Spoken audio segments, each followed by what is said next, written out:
Très bien, alors bienvenue à nous tous pour cette proposition Yoga du cœur. On accueille aujourd'hui Philippe, Nathalie, Paula.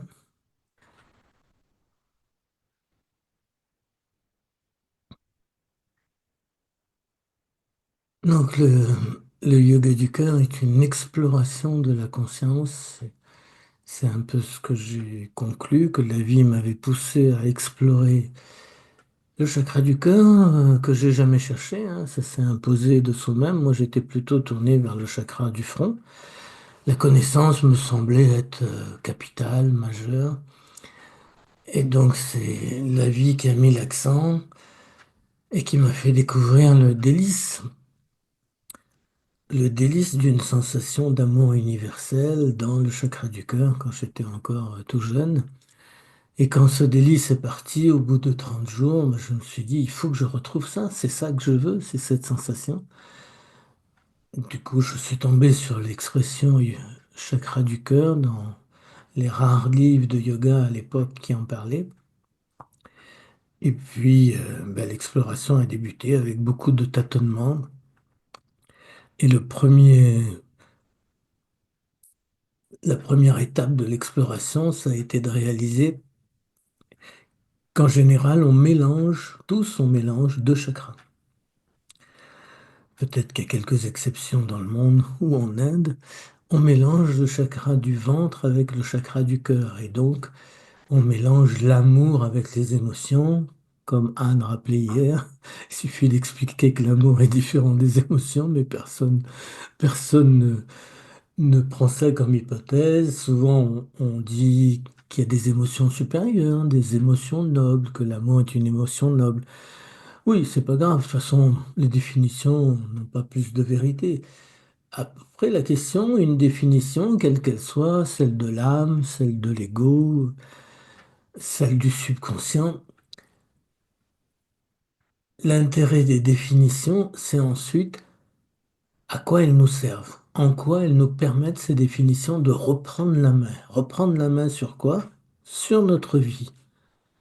Reprendre la directive de notre vie. Donc une fois qu'on a défini l'ego, qu'on a compris que son objectif, l'ego, c'était d'être reconnu, d'être aimé, de se faire apprécier, et que l'ego ne cherche pas, cherche peut-être à nous faire retrouver un amour qu'il pense, à tort, avoir perdu à la naissance, mais l'ego n'est pas l'outil qui permet de retrouver le chemin de l'amour. Et puis plus tard, on va réaliser que le mental n'est pas non plus l'outil qui permet de retrouver le chemin de l'amour. D'ailleurs, tous, on n'a jamais ressenti d'amour dans la tête, hein.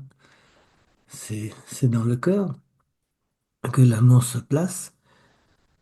Et donc, ce qui est écrit, ce qui est enseigné dans le yoga depuis 10 000 ans, c'est que le chakra du cœur est le seul qui ouvre à l'amour universel. Alors, c'est cette connaissance de nous, c'est le fait d'accéder sans arrêt dans le monde d'aujourd'hui. Beaucoup de gens expriment des idées qui peuvent être originales, et la science en particulier s'est bâtie, a progressé par des idées originales. Jusqu'en 1860, les scientifiques eux-mêmes considéraient que c'était impossible d'étudier l'être vivant.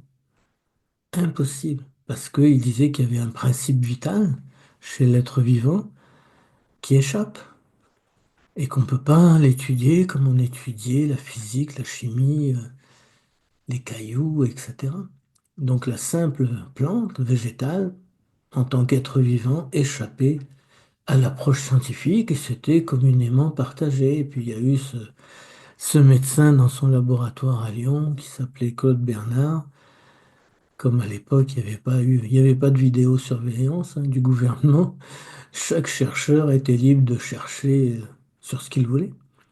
Et donc Claude Bernard s'est lancé dans des expériences et il a abouti à ce qu'il a appelé la glycogénèse du foie et c'est comme ça qu'il a fondé la biologie et qu'il a énoncé que tous les phénomènes du vivant peuvent être parfaitement expliqués par des équations chimiques comme comme le monde minéral. Et donc la biologie a démarré en 1862. Voilà. Et aujourd'hui, vous savez tous que dans les grandes villes, tous les 100 mètres, on tombe sur un labo de biologie. Et que le médecin, dès qu'on va le voir, il nous envoie volontiers faire des analyses biologiques. Qu'on fait quasiment plus un diagnostic sans analyse biologique. Voilà, donc ça c'était un impossible, ça a été une pensée nouvelle, comme les pensées d'Einstein, qui ont eu le mérite d'être originales et d'apporter quelque chose qui a fait progresser les sciences. C'est comme ça qu'Einstein a acquis un peu d'écoute, un peu de notoriété. À l'époque, il était encore un petit employé du bureau des brevets. Et ce sont ses contributions à des idées nouvelles qui ont fait sa notoriété et par la suite sa popularité. Donc les idées nouvelles, elles existent dans tous les domaines, en science, elles existent aussi en spiritualité.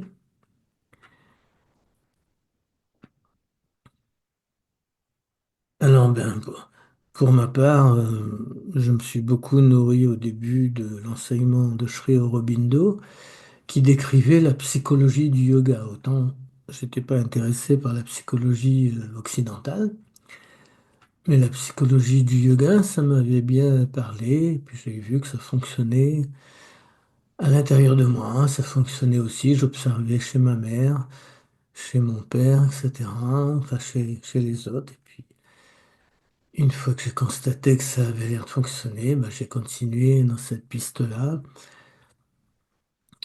Et Aurobindo soulignait que la première étape du chemin spirituel, c'est de développer, c'est de connecter ce qu'il appelle la psyché, c'est-à-dire notre âme. Je comprenais pas trop ce que ça voulait dire au début quand je lisais ça, mais je cherchais quand même. Et puis dans le yoga du cœur, ben, c'est devenu une des bases, c'est la connexion avec nos degrés supérieurs de conscience, avec notre âme, avec notre moi divin, avec notre grand je suis. Et on rentre après comme ça dans la coopération, comme ceux qui étaient là hier l'ont fait dans la méditation de l'après-midi. Et souvent, dans les méditations, quand je vous invite à écouter, à solliciter un éclairage, un conseil, eh bien, on est censé se tourner vers l'âme. Mais pour écouter l'âme, il faut une préparation. Et la préparation consiste à stimuler le chakra du cœur. C'est quand on le stimule par des pratiques toutes simples, hein, qui sont bien codifiées dans le yoga du cœur, qu'à ce moment-là, la porte du cœur peut s'ouvrir et nous permet de communiquer avec notre âme, avec notre moi divin. Et du coup, quand on communique avec nos degrés supérieurs de conscience, eh bien, on accède à des connaissances beaucoup plus subtiles et des connaissances ben, qui rejoignent la vérité des choses. Alors au début, avec le yoga du cœur, comme c'était une recherche entre mon ex-épouse et moi, on pensait que c'était subjectif, que nous, ça nous apportait des satisfactions, mais que ça restait très subjectif. C'est quand j'étais amené à étendre le yoga du cœur à des groupes extérieurs, à des gens comme vous, que je peux ne pas connaître quasiment du jour au lendemain, et qu'après on a vu que tout le monde passait par les mêmes mécanismes, notamment la communication avec l'âme. C'est comme ça qu'on a réalisé qu'on touchait des lois universelles chez l'être humain. Et que l'âme, du coup, elle est définie dans le yoga du cœur comme un degré supérieur de la conscience. Un jour, dans un stage, il y a un monsieur que sa femme avait un peu obligé à venir au yoga du cœur, qui au bout de 2 jours avait craqué en disant, vous êtes toujours tourné vers l'âme, mais l'âme, elle est comme un cerf-volant dans le ciel, il faut la laisser tranquille. Alors c'était intéressant le point de vue de ce monsieur, parce qu'effectivement, on peut avoir plein de définitions de l'âme, et notamment dans les derniers livres que j'ai écrits sur les dangers du chamanisme, par exemple, j'ai souligné qu'il existait une fausse âme. Ça, c'est ce que la vie m'a enseigné.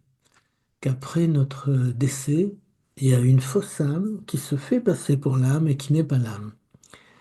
Et qui brouille les choses, notamment chez les médiums qui se font duper, qui pensent qu'ils reçoivent, qu'ils communiquent avec l'âme d'un défunt, et en fait, ils communiquent avec le reflet de l'âme. Bah, si vous voulez en savoir plus, je vous renvoie aux trois derniers livres, aux trois avant-derniers livres qui sont parus, celui sur les dangers du chamanisme, sur le chaman initié, et aussi le dernier, épanouir l'amour en soi. Alors, le monde est un monde. Descartes et Galilée avaient l'habitude de dire qu'on est dans un monde aux apparences trompeuses. Eux, grands maîtres comme ils étaient, avaient identifié qu'on est dans un monde aux apparences trompeuses, ne serait-ce parce que la Terre nous paraît plate et qu'en fait elle est ronde. Ne serait-ce parce que, comme disait Galilée, le Soleil nous paraît tourner autour de la Terre. Mais en fait, c'est le contraire. C'est la Terre qui tourne autour du Soleil. Donc ça, c'est dans le monde physique. Les apparences trompeuses, on sait tous le problème des effets d'optique. On pense voir un truc et puis c'est un reflet dans un miroir, dans un plan d'eau, c'est une image au loin qui se combine avec autre chose. Et donc du coup, Descartes et Galilée avaient défini qu'il fallait être initié, c'est-à-dire avoir les connaissances utiles pour ne pas tomber dans les apparences trompeuses. Donc là, dans le monde physique, avec la Terre, le Soleil, c'est un peu intelligible, bien que c'est compliqué à comprendre ce que Galilée nous dit. Mais quand on rentre dans le domaine de l'amour, mais la vie m'a enseigné qu'il y a beaucoup d'apparences trompeuses de l'amour, notamment quand l'émotionnel se mêle à l'amour. Et c'est comme ça que je me suis mis depuis 2018 à parler de faux amour. Ça ressemble à de l'amour, mais ce n'est pas de l'amour. Alors j'ai pu relier l'exemple le plus simple que j'utilise, c'est la possessivité, qui correspond en fait non pas à de l'amour, mais à la peur de perdre. Pareil pour l'attachement, on pense que je suis très attaché, je veux pas le perdre, je l'aime tellement, mais non, c'est pas de l'amour, c'est la peur de perdre. Et partout, on doit se détacher, les gens qui n'aiment pas se retrouver dans des gares, dans des aéroports, parce qu'ils détestent le moment des adieux, eh bien, ils sont pris dans ce piège émotionnel qui a l'impression de tomber sur la séparation et que la séparation, c'est douloureux. Bref, on est dans une structure complexe avec des outils auxquels, dont on n'a pas conscience. Nos outils, ben, c'est nos pulsions émotionnelles, c'est notre subconscient, qui est la mémoire de nos émotions depuis la vie fétale. Parmi nos autres outils, il y a l'ego, le sens du moi. Le sens de ça, c'est à moi. Le petit enfant de 1 an, 2 ans, il peut déjà, même sans savoir parler, reprendre un truc et faire comprendre à l'autre que tu touches pas, ça c'est à moi. Même s'il est au bac à sable, il a déjà le sens, ça m'appartient, tu touches pas. C'est l'ego qui joue ce réflexe-là. Et puis si on chahute un enfant, ben, lui aussi il peut avoir le réflexe de rendre coup pour coup. C'est encore un réflexe de l'ego. Donc œil pour œil, dent pour dent, coup pour coup. C'est un réflexe de l'ego en nous qui a régi l'humanité. Et c'est comme ça que Gandhi, quand il cherchait comment sortir de la domination britannique, avait dit avec œil pour œil et dent pour dent, le monde va finir aveugle et édenté. Et donc c'est pour ça qu'il s'est mis à chercher un autre moyen de combattre, une autre force, une autre source de force. Et du coup, il a créé cette non-violence qui était à remplacer par de l'amour, aimer l'agresseur, envoyer de l'amour à l'agresseur. C'est ce qu'aujourd'hui on peut faire avec les pétales roses. Envoyer des pétales roses, c'est pas remercier ou récompenser quelqu'un, c'est diriger de l'amour là où ça manque d'amour, justement. Donc on le fait beaucoup, ça, dans le yoga du cœur. Et dans nos outils, donc on est pulsion émotionnelle, subconscient, ego. Un autre outil qui est très très développé dans le monde moderne, c'est le mental. Et le mental se présente comme une tour de contrôle en nous, où il veut toujours avoir le dernier mot. Dans la mythologie hindoue, il y a un épisode d'une bataille très célèbre entre le dieu mental, le dieu du mental qui est Indra, qui gouverne le monde est l'arrivée du dieu de l'amour, symbolisé par Krishna.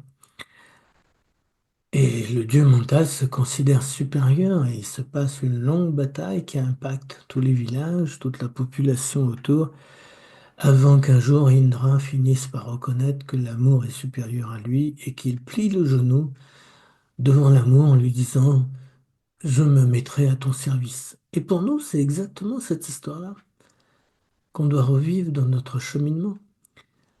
Tous on part avec un mental dominateur qui se croit supérieur, qui est au-dessus, parce qu'il est hors d'atteinte des émotions, hein. Beaucoup de gens se réfugient dans le mental quand ils souffrent trop dans les émotions, et c'est comme une tour de contrôle au-dessus des nuages. Et tous, on doit venir au moment où notre mental s'incline, devant le cœur, devant l'amour qui passe par le cœur, et qui dit au cœur, donne-moi la joie de te servir. Donc ça, c'est un cap, un palier qui n'est pas facile à passer, mais qu'on peut garder présent à l'esprit.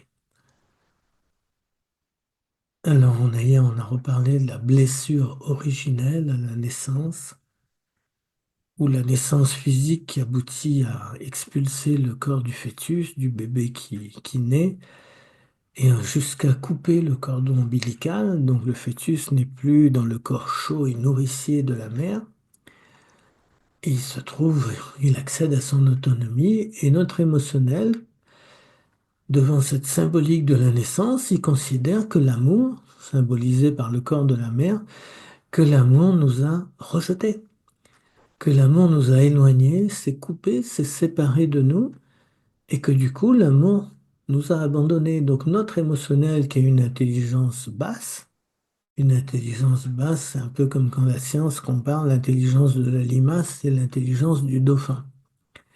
La limace est censée avoir une intelligence plus basse que celle du dauphin.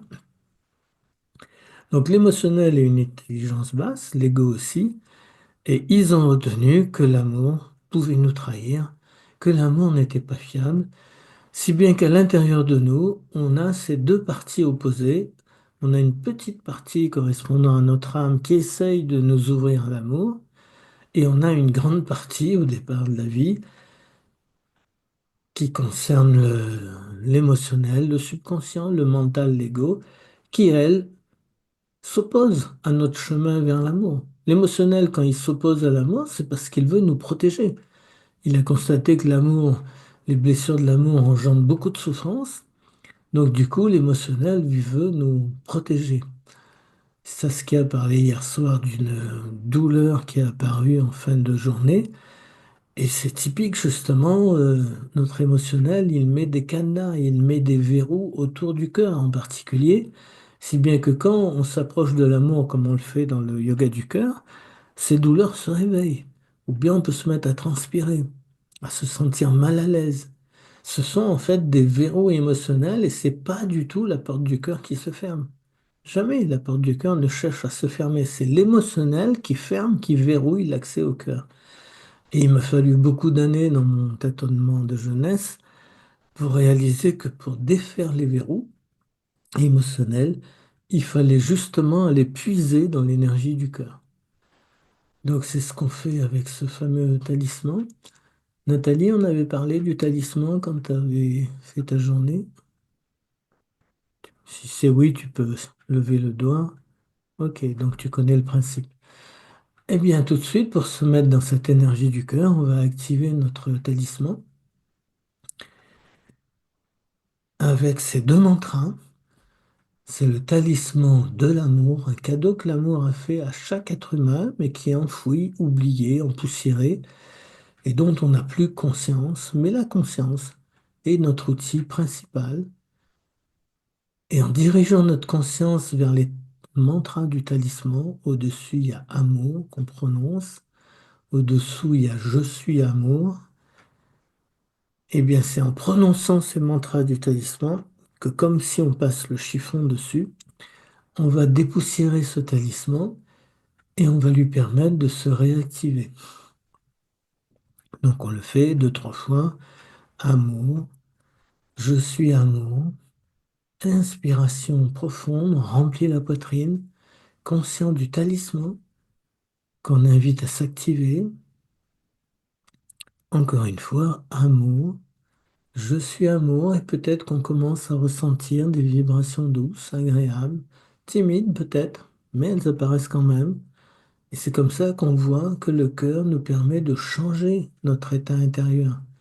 On pourrait, avec notre émotionnel, des contrariétés, être dans un état qui va pas bien.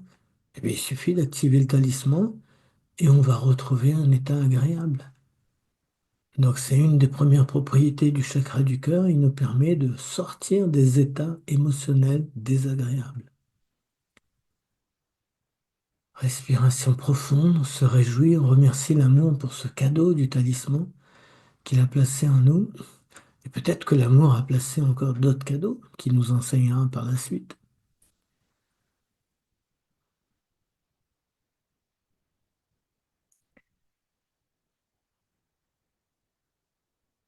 Alors, l'émotionnel a placé en nous une idée fausse de l'amour.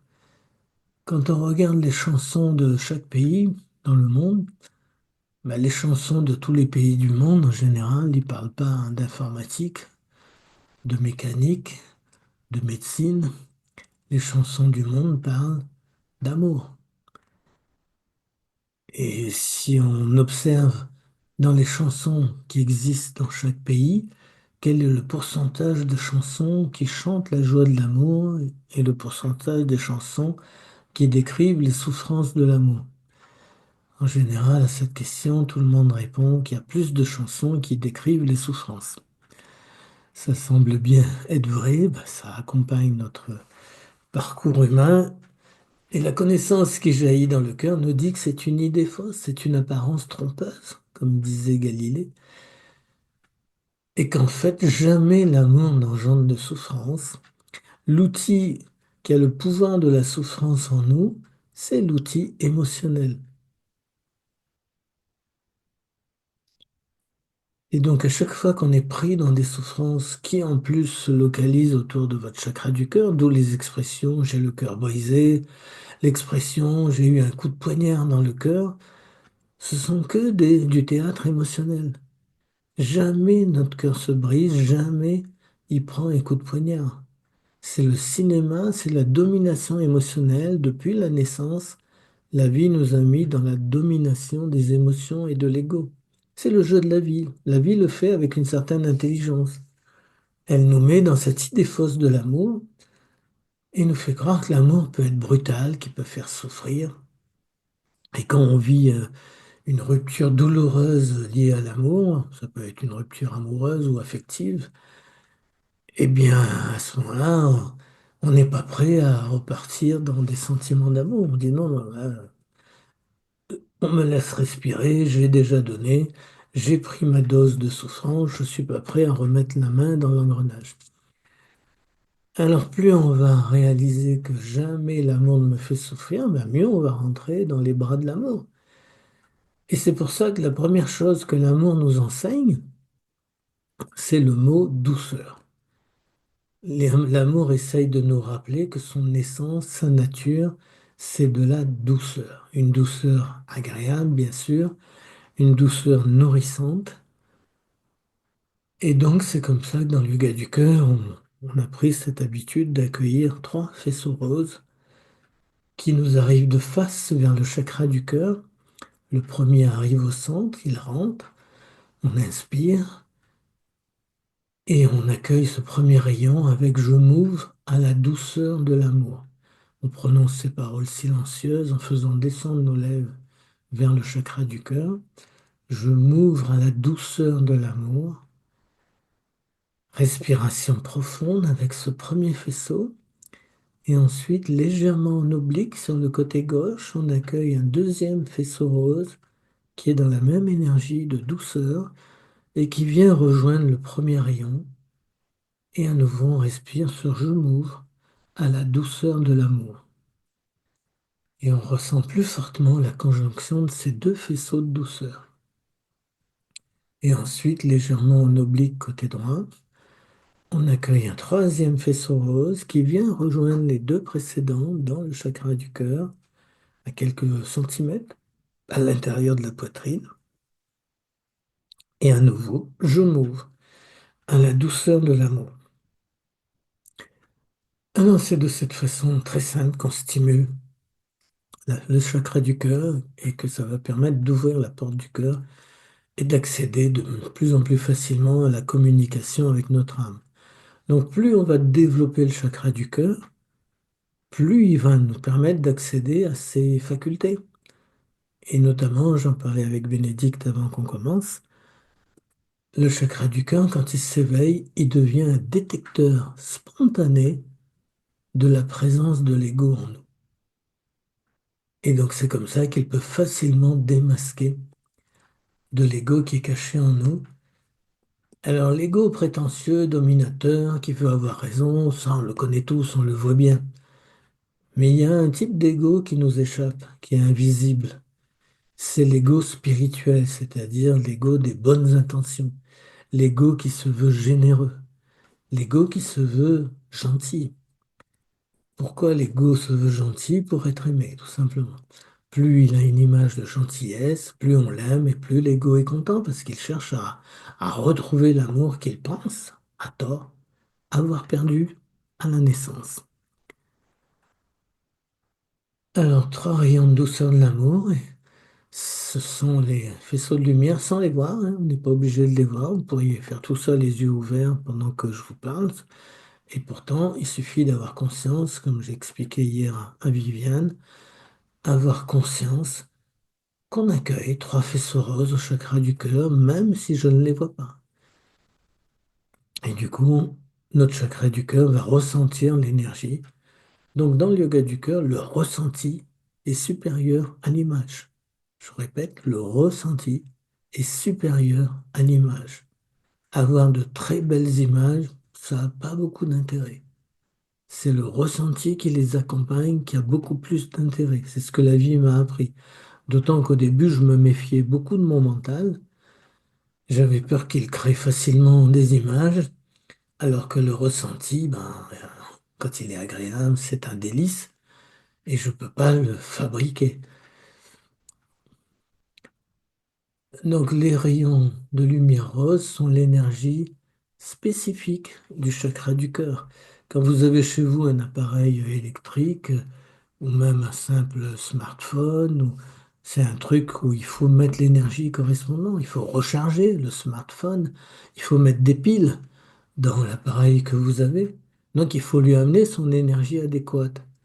Bien, les chakras, ce sont des centres d'énergie en nous, nous dit le yoga. On en a sept principaux. Et les faisceaux de lumière rose, c'est la façon d'amener de l'énergie dans nos chakras. Donc c'est pas de la décoration, cette lumière rose. C'est stimuler le chakra du cœur pour le faire fonctionner. Et quand le chakra du cœur fonctionne, eh bien, la première chose qu'il manifeste, c'est la douceur, la sensation de douceur agréable, qui devient après une douceur nourrissante. Parce que quand vous êtes dans la douceur, mais du coup, c'est que vous êtes dans l'union. Avec quoi? Avec l'amour. Ou bien vous êtes dans l'union avec votre âme, l'union avec votre moi divin. Et l'état d'union, c'est très différent de l'état de séparation du mental, de l'ego, des pulsions émotionnelles. Alors, de la même façon, on va accueillir trois faisceaux de lumière rose au chakra du front. Le premier qui arrive de face, peut-être que vous sentez que ça vibre légèrement dans votre chakra du front. Vous laissez faire, c'est l'amour qui s'en occupe. C'est le moyen là de développer sans danger les chakras, c'est ce genre de pratique avec les faisceaux d'amour.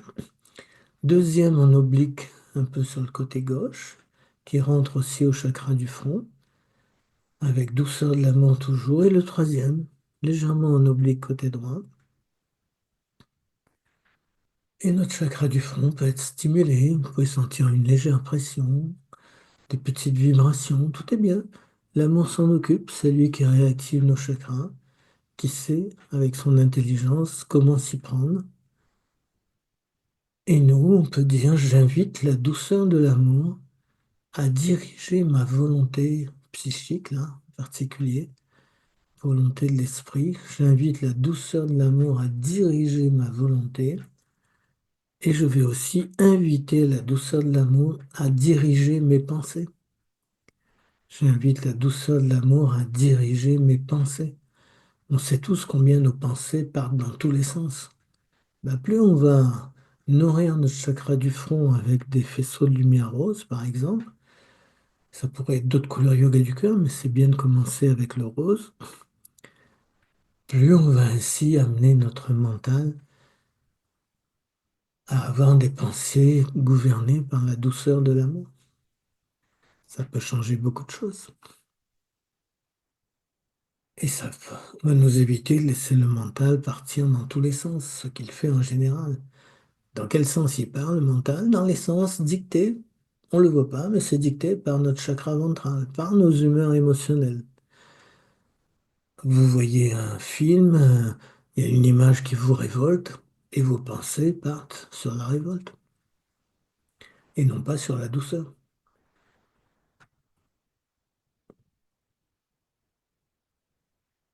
Alors hier, on a souligné que cet enseignement qui vient de l'amour de notre âme, quand on éveille le cœur, donc je parle souvent de cœur éveillé, c'est pour changer de l'idée fausse qu'on a du cœur dans la société, où on pense qu'être dans le cœur, c'est être gentil, rendre service, faire plaisir. Moi aussi, hein, j'étais longtemps là-dedans, et c'est la vie qui m'a enseigné que non.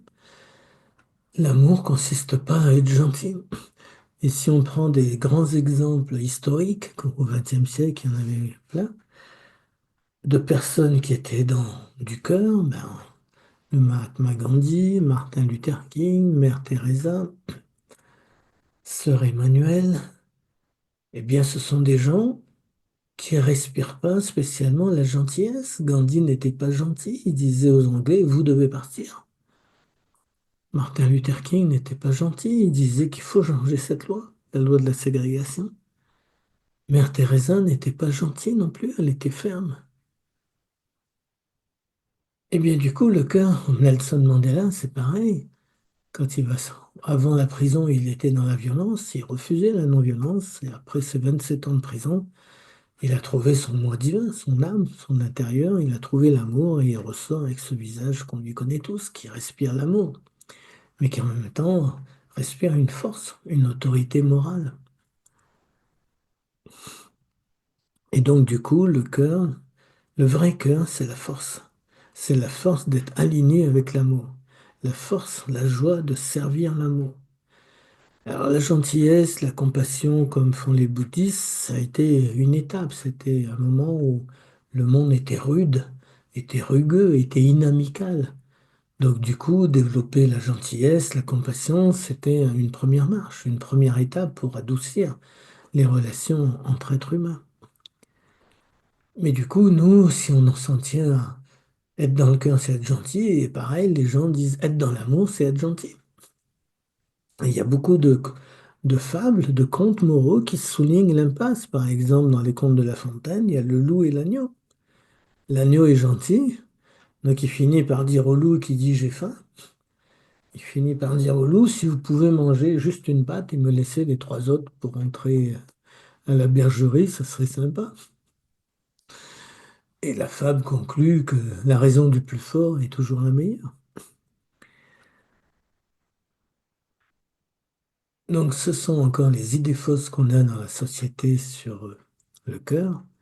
Et les gens qui sont la force du cœur, c'est les gens qui ont changé la société, comme toutes les femmes qui se sont battues pour la reconnaissance de l'avortement, etc.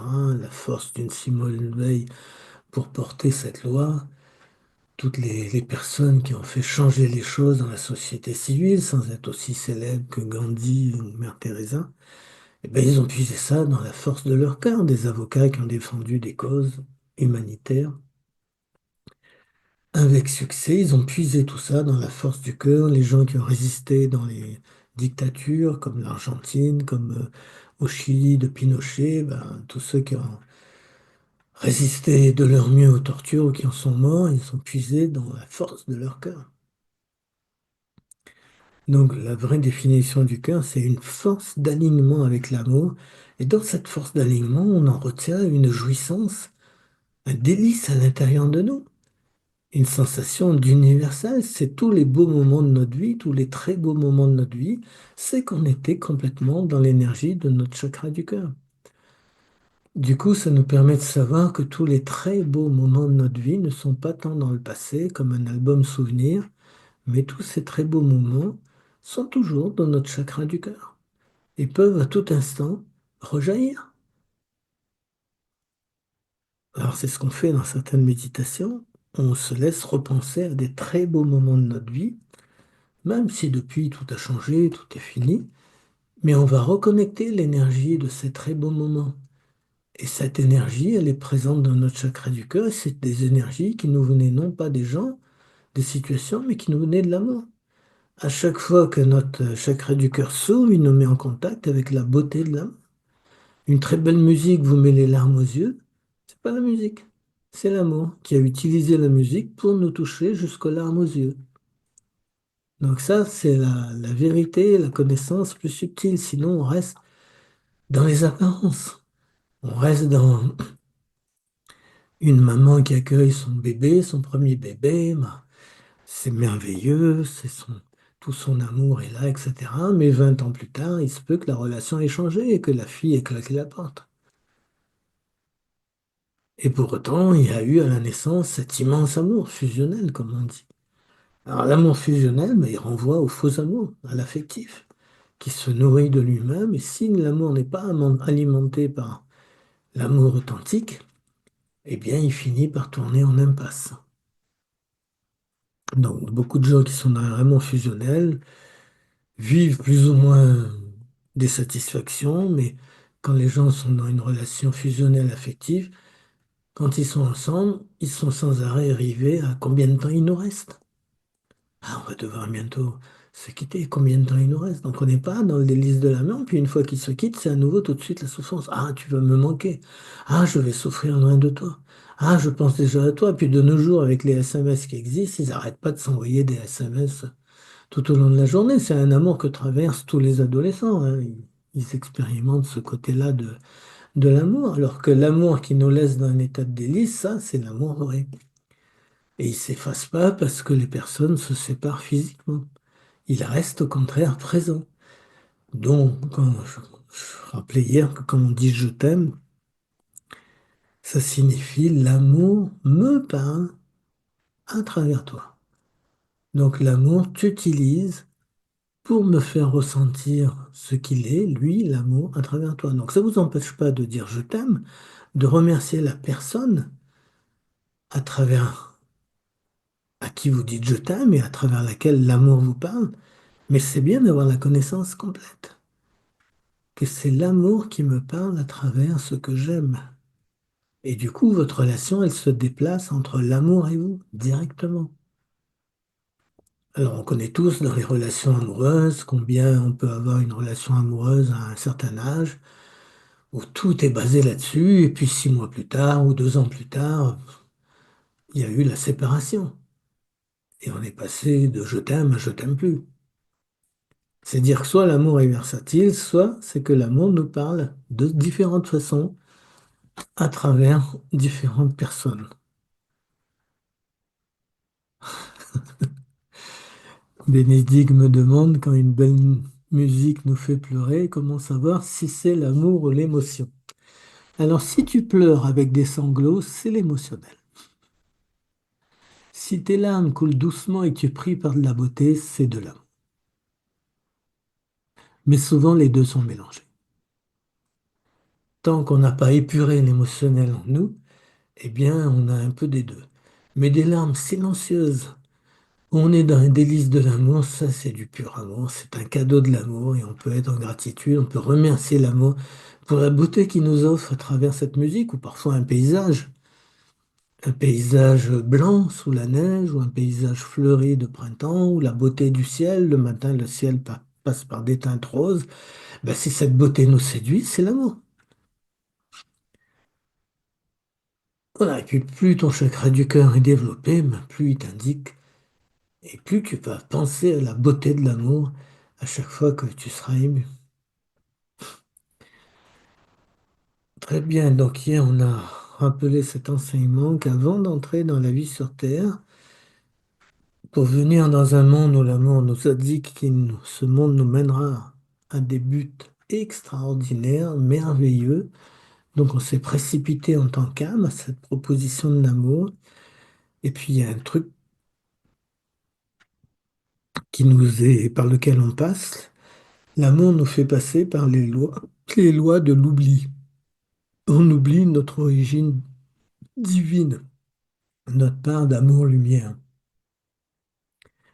Et c'est en oubliant qui on est, ben, qu'on on est dans une sorte de reset, de remise à zéro. Et en plus, l'amour nous met des outils qui nous éloignent de l'amour. Ben, l'ego, l'émotionnel, le subconscient, le mental. Non, c'est ça notre difficulté, c'est qu'on a oublié notre essence, on a oublié que je suis amour, et on est dirigé par des outils qui continuent à nous éloigner de l'amour. Et l'amour a fait ce pari que malgré ces conditions dégradées, il allait pouvoir nous inspirer par notre chakra du cœur notamment. C'était ça l'origine dans les religions des prières, des méditations. C'était reconnecter l'enseignement de l'amour, la guidance de l'amour, la guidance du divin, on pourrait dire, pour traverser ce monde de l'oubli. Et quand on sort de l'oubli, on est naturellement dans l'éveil. Et chaque matin, pour sortir de l'oubli du sommeil, on peut utiliser un réveil. Et le mot éveil, éveillé, c'est en sanskrit, ça se dit Bouddha. Donc c'est ce que Bouddha a voulu enseigner, la technique de l'éveil à une vérité qui est à l'intérieur de nous. Très bien, alors du coup, tout ça c'est l'intelligence de la création hein, qui nous a mis dans cet oubli, qui nous prépare à l'éveil. Et cet éveil, il est à l'intérieur de nous, il ne se fait pas à travers mes paroles, mes livres, etc. Cet éveil, il appartient à chacun de nous, il est autonome. Plus je vais à l'intérieur de cet éveil en moi, plus il va me délivrer toute son intelligence, sa lumière, son délice. Bien, eh ben, on peut s'installer pour la méditation de ce matin.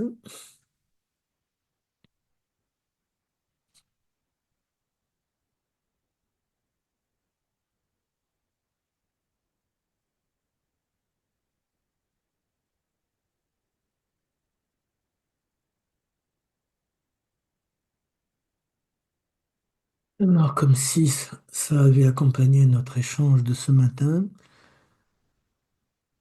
on a toujours conscience du talisman en nous, des faisceaux roses de douceur de l'amour,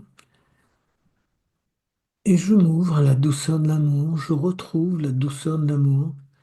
Cette douceur, elle est là à l'intérieur de nous, il s'agit juste de la réveiller, et plus on va la réveiller, plus elle va s'installer en permanence. Le mot yoga signifie un état en permanence. Être en état de yoga, c'est être en état permanence d'union avec la conscience divine. C'est l'origine de l'expression yoga en Inde.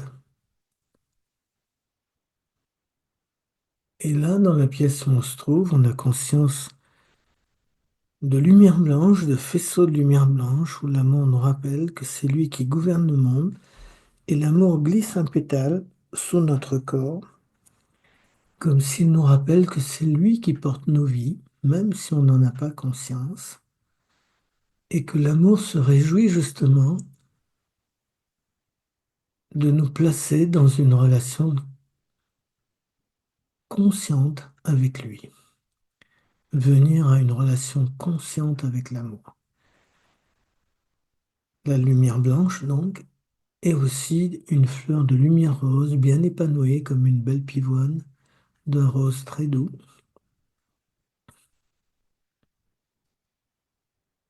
Et cette belle pivoine symbolise l'amour universel. Et il suffit qu'on le souhaite, on peut avoir conscience qu'il y a une belle fleur de lumière rose dans chacune des pièces de notre maison, dès l'entrée de la maison, dans le jardin ou le balcon si on en a, et aussi sur le lieu de notre travail si on a une activité. Des fleurs de lumière rose, c'est comme si l'amour nous dit, je viens là où tu m'invites. Et donc l'amour nous a laissé le soin de décider consciemment d'inviter sa présence ou de l'oublier, ce qu'on fait au départ.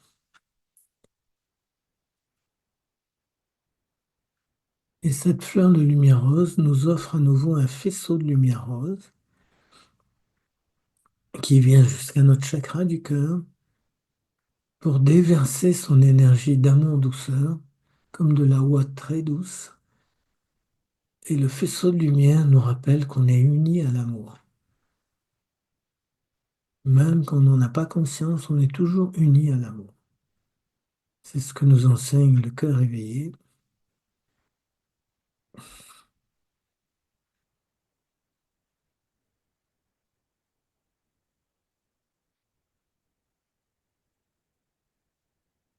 Et hier, on a lu un texte extrait des différents livres qui sont parus, du dernier livre en particulier, qui nous rappelait que le rôle du subconscient est d'accueillir toutes les traces de nos événements vécus. Et qu'à l'intérieur de nous, nos outils comme l'ego, l'émotionnel, les pulsions dans le subconscient ont pu ressentir des événements de notre vie de façon très douloureuse.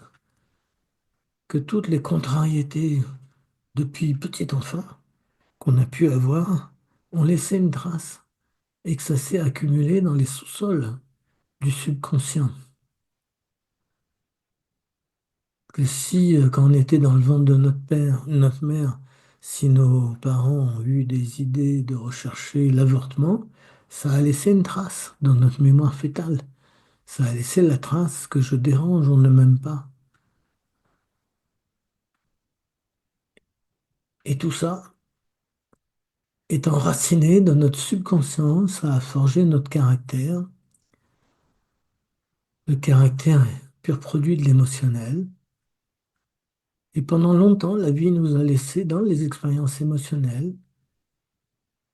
Et il fallait justement qu'on expérimente l'émotionnel dans tous les sens, d'où les jeux d'enfants, les jeux qui font peur notamment, où on joue au méchant loup, où les enfants crient en simulant la peur, et puis dès que le jeu est fini, l'enfant dit encore, tellement il adore jouer avec ses émotions. Et tout ça se trouve stocké dans notre subconscient, et se trouve stocké également la blessure originelle. La blessure originelle où notre émotionnel considère que l'amour a rejeté le fœtus qu'il était, s'est coupé de lui, qu'il a perdu la chaleur du corps nourricier de la mère, coupé, séparé par le cordon, et toutes ces mémoires de rejet, d'être abandonné par l'amour, surtout s'il y a eu des événements où la mère, le père se sont absentés dans la petite enfance. Tous ces événements se sont accumulés, tous les moments où on s'est retrouvé à pleurer en pensant qu'on était abandonné en tant que petit enfant. Tout ça se trouve stocké dans les sous-sols du subconscient et toutes ces mémoires d'abandon de l'amour font écran, s'opposent, font obstacle à nos retrouvailles avec l'amour. À chaque fois qu'on cherche à retrouver l'amour aujourd'hui consciemment, eh bien on va buter sur les mémoires enfouies en nous plus ou moins profondément, les mémoires de la coupure avec l'amour, les mémoires où on était persuadé là d'avoir été abandonné. Si nous est tombé, enfant, adolescent, un événement catastrophique qu'on a senti comme une grande injustice, si on s'est fait accuser à tort à l'école ou parmi les frères et sœurs, eh bien on l'a vécu comme une grande injustice et comme rien ne nous a sauvés dans ces moments-là, on s'est senti abandonné et que le monde est injuste. Et ça a pu générer en nous des besoins de prendre la revanche. Et donc, du coup, sur le pétale de lumière blanche qui nous porte, on va déposer ces souvenirs. Par exemple, comme on vient de le dire, là, il suffit qu'on le veuille, ça s'écrira, on pourra déposer sensation d'injustice, événement injuste. Je ne méritais pas toute cette souffrance. On écrit tout ça. qui correspond à des traces de mémoire en nous.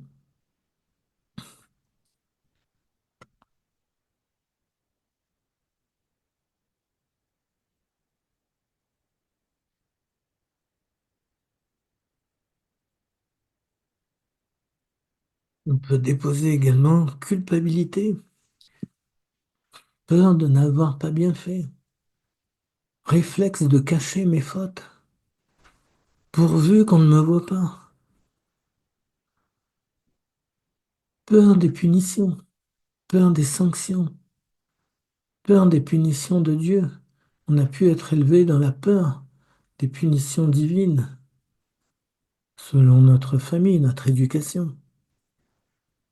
Mais tout ça, on le formule, on le dépose sur les pétales de lumière blanche ou bien on le dépose dans la fleur de lumière rose, comme si aujourd'hui on confiait à l'amour ces mémoires qu'on revisite, comme dans un déménagement, on vide tous les tiroirs les plus enfouis et qu'on découvre certaines choses qu'on avait oubliées, qui sont là au profond des tiroirs, et peut-être que c'est le moment de mettre ces choses à la lumière, dans le soleil, de les laver avec de l'eau qui les purifie.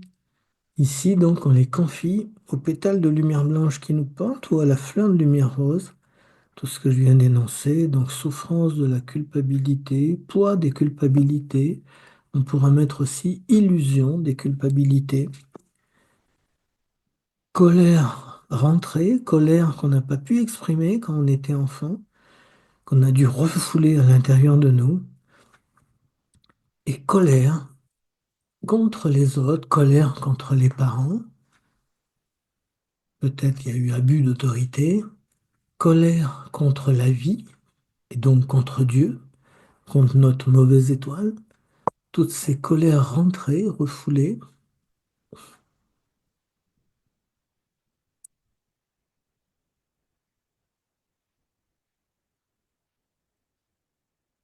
et beaucoup de pétales, il nous vient d'accompagner tout ça avec beaucoup de pétales de joie du pardon.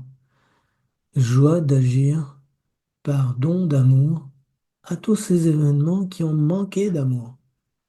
Et toute la joie du pardon à toute la souffrance qui a accompagné ces événements, jusque dans notre plus bas âge, jusque dans l'âge fœtal.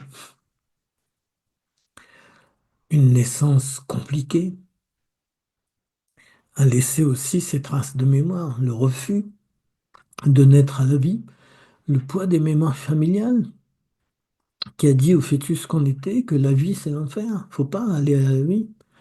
D'où peut-être les naissances avec le cordon ombilical autour du cou, comme la corde du pendu, le mauvais positionnement du fœtus avant la naissance qui traduit son refus de naître. Mais là aussi, joie du pardon, joie d'agir par don d'amour à ce qui a manqué d'amour. La joie du pardon est une énergie de l'amour qu'on peut solliciter, qu'on peut inviter.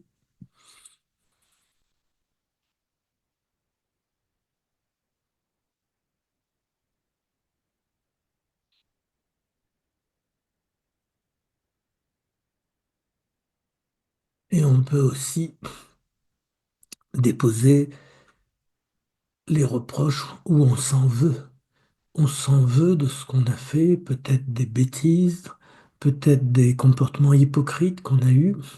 On a fait accuser un frère, une sœur à notre place ou à l'école. Et donc tous ces événements qui nous ont mis la nausée de nous-mêmes et qu'on a préféré oublier. Mais si on oublie de l'amiante dans la cave, elle reste toxique, même si au fil des ancêtres, elle est oubliée. Donc on prend, on écrit sur le pétale de lumière blanche qui nous part, colère envers soi-même, reproche envers soi-même. Et aussi, on peut mettre désamour de soi. On peut écrire désamour de soi, nausée de soi-même, envie de mourir, envie de se détruire, pulsion à se détruire, pulsion à tout casser, que peut-être petit enfant on a eu.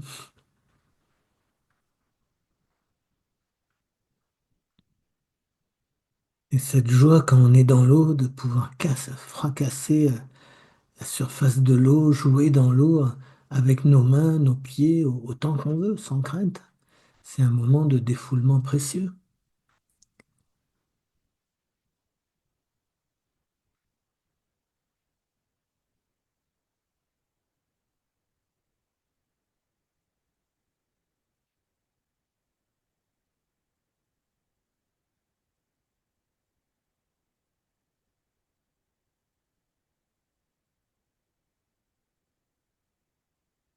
Et dans cette posture, avec tout ce qu'on a placé, d'autres choses que notre âme peut nous inviter à écrire sur les pétales blancs ou roses. Donc, le pardon à soi-même. Et on peut respirer sur l'enchaînement des mantras prières où on affirme, je sais, et on le sait dans notre âme, je sais que l'amour m'a déjà pardonné mes imperfections. Je sais que l'amour m'a déjà pardonné mes imperfections. Donc la part de nous qui continue à s'en vouloir, qui continue à ne pas vouloir se pardonner telle ou telle faute commise, cette part de nous, c'est pas notre âme, c'est notre ego. Notre ego refuse d'avoir mal fait quelque chose. Et du coup, il veut se punir en refusant de se pardonner. Donc j'invite l'amour dans le pardon à mon ego. J'invite l'amour à m'aider à me pardonner moi-même complètement. J'invite l'amour à me pardonner moi-même. L'amour sait qu'il m'a créé dans un état d'imperfection et que toutes ces fautes sont liées à mes imperfections, mais elles ont été permises par l'amour. Donc l'amour m'a déjà pardonné mes imperfections et j'invite l'amour dans le pardon à toutes mes fautes, mes imperfections, à tous mes regrets, tous mes remords. C'est encore que mon ego qui est pris dans les regrets et le remords. Il regrette de n'avoir pas tout bien fait. Il se dit toujours, ah, si j'avais tout bien fait, je serais déjà parvenu à la réussite, à la gloire. Et l'humilité qui nous invite à solliciter l'aide de l'amour dans nos imperfections, dans nos actes imparfaits, dans toute la partie de nous où on est en désamour de nous. Tout ce que je n'aime pas en moi, j'invite l'amour dans tout ce que je n'aime pas en moi. J'invite l'amour dans tout ce que je n'aime pas dans ma vie, dans les événements de ma vie. J'invite l'amour à me libérer de tous les regrets, illusions qui sont liés uniquement à mon ego et je me mets à diriger des flux de pétales dans des événements, des situations que je peux revisiter.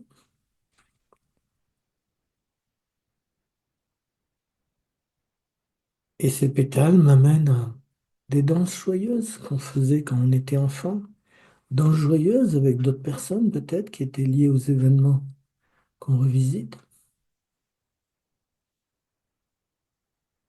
Et je suis joie, joie, joie, libératrice du pardon. Je m'ouvre à la joie libératrice du pardon. Le pardon me libère de toute culpabilité, de tout regret. Et j'invite l'amour dans les solutions à mes imperfections. J'invite l'amour dans les solutions à mes imperfections, pour qu'ainsi l'amour modifie mes fonctionnements imparfaits. Et l'amour a ce pouvoir, c'est lui seul qui peut modifier les traces jusque dans le subconscient. J'invite l'amour dans mes réflexes subconscients.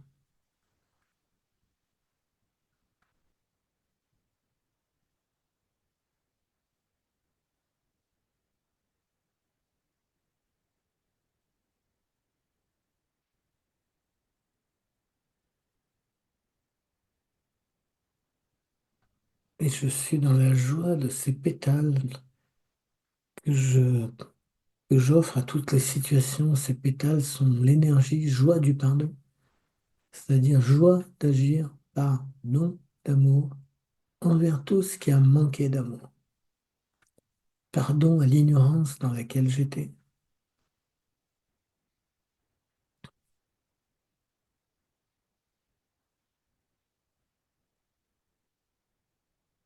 Et je fais une danse joyeuse, je m'imagine la faire dans mon âge d'aujourd'hui, dans la joie de ce pardon auquel l'amour me donne accès, qui prend en charge. Je peux continuer d'écrire sur la pétale de lumière blanche qui me porte, ou bien dans la fleur de lumière rose, d'écrire contrariété cachée, contrariété enfouie, contrariété oubliée, violence cachée, violence enfouie, violence oubliée, et libération de l'amour, libération par le pardon de l'amour. Et je sais que j'ai droit au pardon de l'amour, c'est une joie, c'est un cadeau de l'amour, que l'amour m'aide à accepter pleinement. Je me vois complètement renouvelé dans mon âge d'aujourd'hui.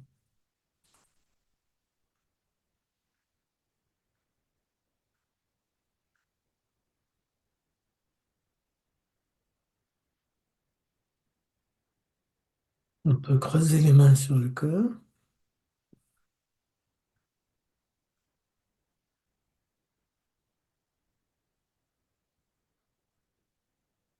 Derrière mes mains croisées, les faisceaux de lumière rose traversent mes mains, les faisceaux de douceur de l'amour. Et je ressens toujours aussi la présence, comme un trésor précieux du talisman, derrière mes mains croisées. Et je formule en moi, je demande à mieux connaître l'amour. Je demande à mieux aimer l'amour. Je demande à mieux connaître l'amour en moi, comme dans l'univers, dans le monde. Je demande à mieux voir l'amour en toute situation, notamment les situations paradoxales, comme le moment où un œuf, la coquille d'un œuf se brise. Pour certains, ça représente le chaos, et pour un autre regard, c'est l'émergence du poussin qui accède à la vie. Et toute vérité qui émerge comme un poussin brise la coquille précédemment existante. Et quand on brise la coquille, ça ressemble à du chaos. Et je me laisse voir le monde actuel comme ce chaos d'une vérité nouvelle, prête à émerger, qui doit commencer par briser la coquille que sa propre mère, la poule, a créée. Et donc je me laisse avoir ce regard de confiance sur le chaos du monde actuel et toutes les vérités que l'amour est en train de pousser, qui vont émerger dans la conscience humaine. Et joie, joie, joie, et pétales de pardon au lieu de guerre, au lieu de conflit, au lieu d'écrasement, de domination, d'abus de pouvoir,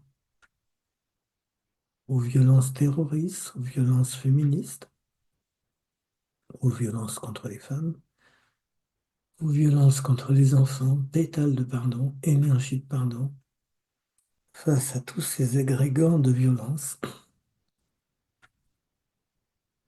Pour ceux qui étaient là hier après-midi, derrière vos mains croisées, vous pouvez retrouver la présence de la fleur avec ses pétales mantra et son pistil doré au centre. Pour ceux qui n'étaient pas là hier, qui sont là aujourd'hui, vous les ouvrez à la présence d'une très belle fleur que votre moi divin vous offre et qui symbolise le dialogue avec notre âme, le dialogue avec l'amour, et on sollicite un conseil de notre âme, un conseil de notre moi divin, un conseil sur ce qui nous empêche de nous épanouir actuellement davantage. Solliciter un conseil sur ce qui m'empêche de m'épanouir davantage dans le monde actuel. Je respire, je suis réceptif, dans la confiance. Une réponse peut venir tout de suite, mais je reste sur les mantras, je n'analyse pas la réponse. Sinon, la réponse viendra plus tard. Et je sollicite un deuxième conseil, un conseil pour mieux m'épanouir dans la vie actuelle, m'épanouir dans ma nature divine, mieux épanouir ma nature merveilleuse, ma part merveilleuse dans le monde actuel, dans la vie quotidienne. Un conseil. Et on se réjouit d'oser ce dialogue intérieur. Même si on a des doutes, on se réjouit d'ouvrir une porte, d'expérimenter une possibilité.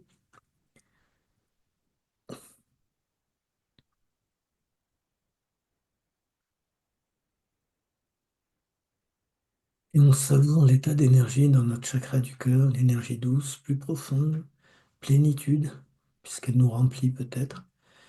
Cette énergie qui baigne nos milliards de cellules, et dans chaque cellule se laisse percevoir une petite goutte de lumière qui est le je suis amour.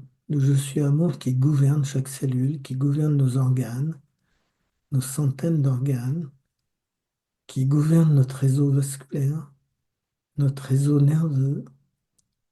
Tous nos neurones sont pris dans cette joie douceur de l'amour, dans cette douceur plénitude au niveau du cœur. Et le petit noyau brillant je suis amour qui brille dans chaque neurone, dans nos hémisphères cérébraux, dans nos yeux, nos oreilles, nos narines, dans notre langue, le goût, et dans le toucher.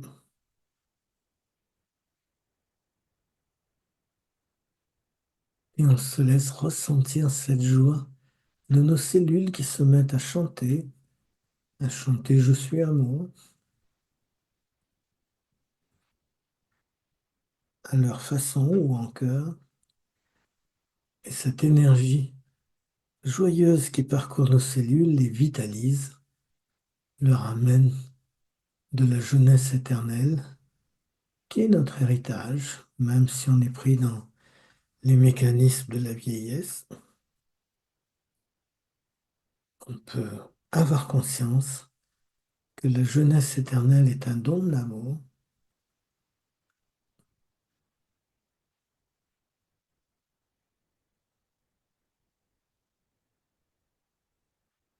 et nos cellules se nourrissent de cette énergie joyeuse de jeunesse éternelle, de lumière éblouissante,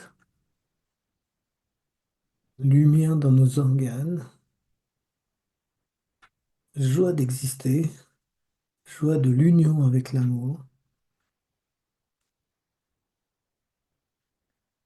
Et ça dépose, ça fait naître un sourire dans notre chakra du cœur, un sourire dans nos milliards de cellules, dans nos centaines d'organes, sourire de la vie, de retrouver l'union avec l'amour,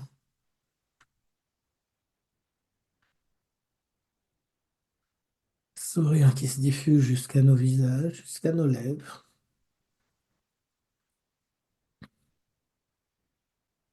Et on va pouvoir contempler tous ces sourires en ouvrant les yeux.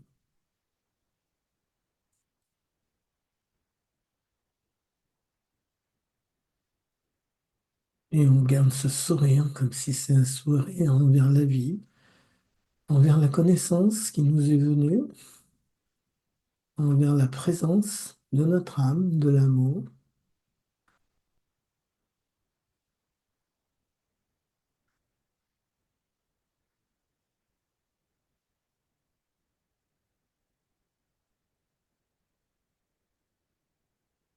Et on se laisse évaluer à l'intérieur de nous si on se sent plus proche d'une énergie d'amour, si on se sent plus proche de la présence de l'amour.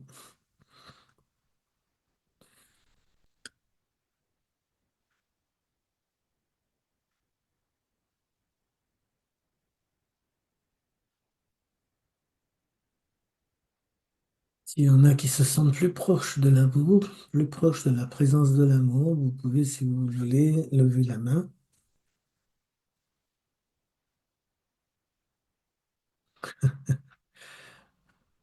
Très bien, merveilleux.